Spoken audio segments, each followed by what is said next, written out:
सोने और चांदी का केक का जादू। एक गांव में विकास नाम का आदमी अपने बेटी के साथ रहता था। किसी कारणवश उसकी पत्नी का कुछ साल पहले देहांत हो जाता है। उसकी पत्नी के चले जाने के बाद विकास पूरी तरह से टूट जाता है। उसकी बेटी का नाम चांदनी था। घर के काम से लेकर चांदनी की पढ़ाई लिखाई तक का सारा काम विकास खुद से ही करता था। चांदनी गाँव के ही एक बहुत अच्छे स्कूल में पढ़ती थी। विकास घर का सारा काम कर लेने के बाद पास के ही दुकान पर जाकर गर्मा गर्म समोसे बेचा करता था। चांदनी के क्लास में एक मोना नाम की लड़की पढ़ती थी। उसके पिताजी बहुत बड़े बिजनेसमैन थे। वो हमेशा चांदनी को परेशान करती रहती थी। वो हमेशा किसी न किसी बात को लेकर चांदनी को चिढ़ाती रहती थी। चांदनी पढ़ने में बहुत ही होशियार थी, जबकि मोना पढ़ने में भूसकोल थी।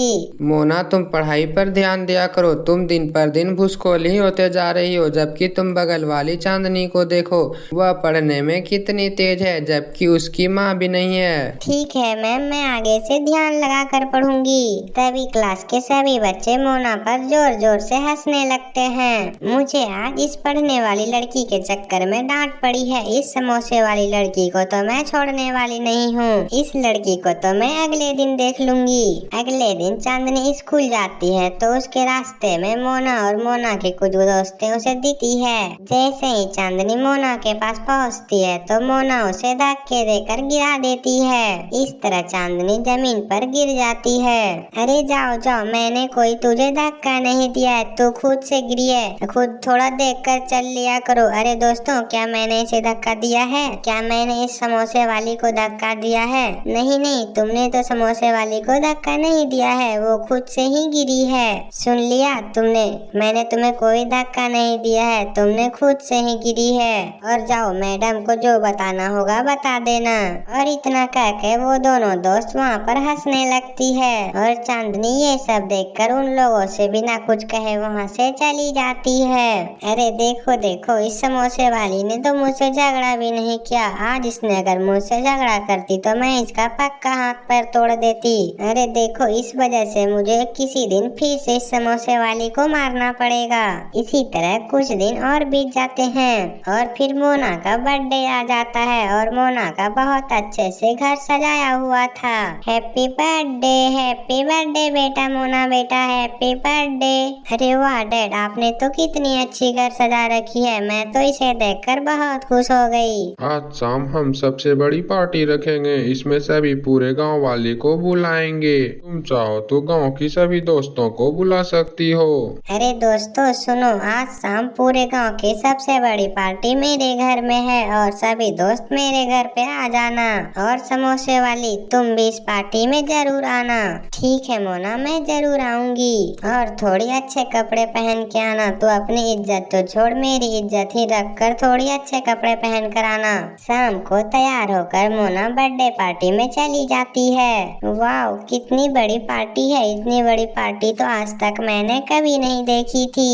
तभी वहाँ पर मोना भी आ जाती है। अरे तुम्हारी ऐसी पार्टी तो देखकर आंखें फटी की फटी रह गई होगी, क्योंकि तुमने ऐसी पार्टी तो अपने जिंदगी में पहले कभी देखी नहीं होगी। और हाँ, तुम अगर इस पार्टी में आ ही गई हो तो खाना खाकर जरूर जाना और इस गिफ्ट को ले जाकर बाहर किसी कचड़े के डब्बे में डाल देना, क्योंकि तुम ऐसे गरीब से मुझे गिफ्ट लेना बिल्कुल अच्छा नहीं लगता है। तुम तो कोई घटिया या सस्ता सा ही गिफ्ट लेकर आई होगी मेरे लिए, क्योंकि समोसे बेचने वाले की क्या औकात होती है। ना कहकर मोना वहाँ से चली जाती है। थोड़ी देर बाद पार्टी होने लगती है। फिर केक कटती है। केक कटने के बाद मोना एक केक का टुकड़ा लेकर चांदनी के पास जाती है और कहती है, ये लो चांदनी केक। ऐसे ही चांदनी केक लेने के लिए हाथ आगे बढ़ाती है, वैसे ही मोना उस केक को छोड़ देती है। केक नीचे गिर जाता है। ओहो, ये केक तो नीचे गिर गई। एक काम करो, तुम इस केक को जल्दी से साफ कर दो। तभी चांदनी कहती है, मोना मैं गरीब हूँ तो इसका मतलब ये नहीं कि मैं कुत्तों से भी गई गुजरी हूँ। चुप करो अपनी भाषण, मुझे तुम्हारी भाषण सुनने में कोई इंटरेस्ट नहीं है। तुम तो अपनी बर्थडे पर मुझे एक चॉकलेट तक नहीं खिलाती है और तुम सोचती है कि मैं तुझे इतनी महंगी केक खिलाऊंगी। चली यहाँ से भी आखारिन कहीं की। तुम देख लेना मोना, मैं तुमसे भी अच्छी बड़ी पार्टी रखूंगी और तुमसे अच्छे बर्थडे मनाऊंगी। तुम जरूर से आना और अपनी आंखों से ये सब देख लेना।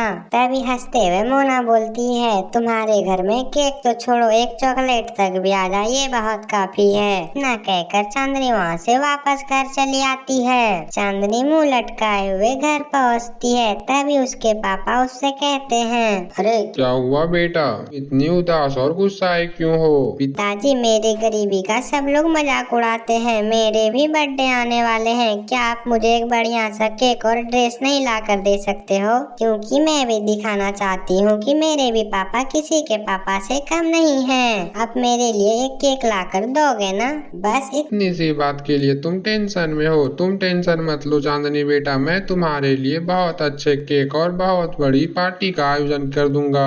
तभी मोना कहती है, वो समोसे वाली, आज तो तुम्हारा बर्थडे है, तुम्हें तो अपनी शर्तें याद है ना? हाँ, मुझे अपनी शर्तें पूरी अच्छी तरह से याद है। आज मेरे पापा जी को बहुत सारे समोसे के ऑर्डर मिले हैं और उससे बहुत सारे पैसे मिलेंगे, जिससे कि मेरे लिए बहुत अच्छी पार्टी का आयोजन करने वाले हैं मेरे पापा जी। तभी उसके पापा जी बहुत सारे समोसे लेकर बेचने जाता है और समोसे लेने वाला व्यक्ति मोना के पापा जी ही होते हैं। क्या पापा जी, आपने समोसे के ऑर्डर दिए हैं, आपने उस समोसे लेने से मना कर दो। तो ठीक है बेटा, जैसी तुम्हारी मर्जी।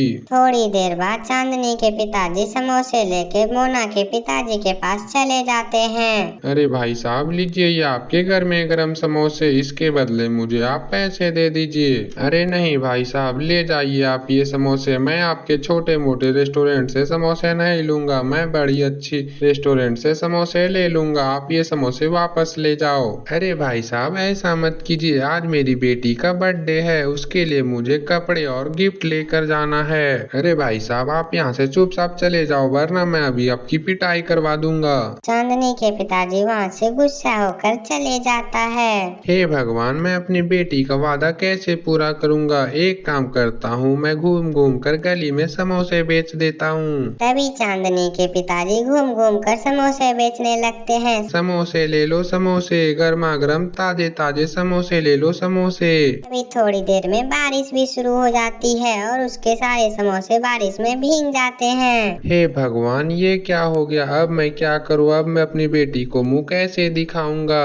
ये सब कहकर रोहित बहुत रोने लगता है। अभी वहाँ पर एक जादुई परी प्रकट होती है। अरे वाह, आपके समोसे में तो बहुत अच्छे खुशबू आ रहे हैं। एक काम करो ना, आप ये सारे समोसे मुझे दे दो। परी जी, ये समोसे अब खराब हो चुके हैं, अब ये समोसे खाने लायक नहीं हैं। अरे आप ये सब टेंशन न ले, मेरे परीलोक में सारी सुविधाएं उपलब्ध हैं, मैं वहाँ जाकर फटाफट इसे ताजे करवा लूंगी। रोहित सारे समोसे परी को दे देता है। तुम उदास क्यों बैठे हो? तुम्हारा सब कुछ ठीक तो है ना? तभी रोहित उसे सारा कहानी बता देता है। अभी परी वहाँ पर जादू से 2 सोने और चांदी के केक प्रकट कर देते हैं। ये लो तुम सोने और चांदी के केक, इससे तुम्हारे सारे कष्ट दूर हो जाएंगे। किसी भी चीज का जरूरत होगी तो आप इससे मांग लेना, जिससे कि आपकी सारी चीजें पूरी हो जाएगी। अब आपको किसी के सामने भी हाथ फैलाने की कोई जरूरत नहीं पड़ेगी, लेकिन आपको मुझे हर दिन ऐसे ही गर्मा गर्म समोसे खिलाने पड़ेंगे और मैं आपके पास हर दिन समोसे लेने आती रहूंगी। इतना कहकर वो परी वहाँ से गायब हो जाती है। तभी रोहित सोने के केक से कहता है, अरे आप मेरी बेटी के लिए एक सुंदर सा ड्रेस दे दीजिए। रोहित उस ड्रेस को लेकर अपनी बिटिया के पास चला जाता है। चांदनी ये सब देखकर बहुत खुश हो जाती है और चांदनी उस केक की मदद से मोना से 2 गुनी पार्टी रख लेती है। तभी उनकी सारी दोस्त और उनकी मोना भी वहाँ आती है, तो यह सब देखकर मोना की आंखें फटी की फटी रह जाती है। तो उन लोगों ने इतनी बड़ी पार्टी कभी नहीं देखी थी। तो इस तरह मोना को अपने किए कराए पर बहुत पछतावा होता है। तो दोस्तों, कैसी लगी हमारी कहानी? अगर अच्छी लगी तो वीडियो को लाइक करना ना भूले और चैनल को सब्सक्राइब जरूर से करें।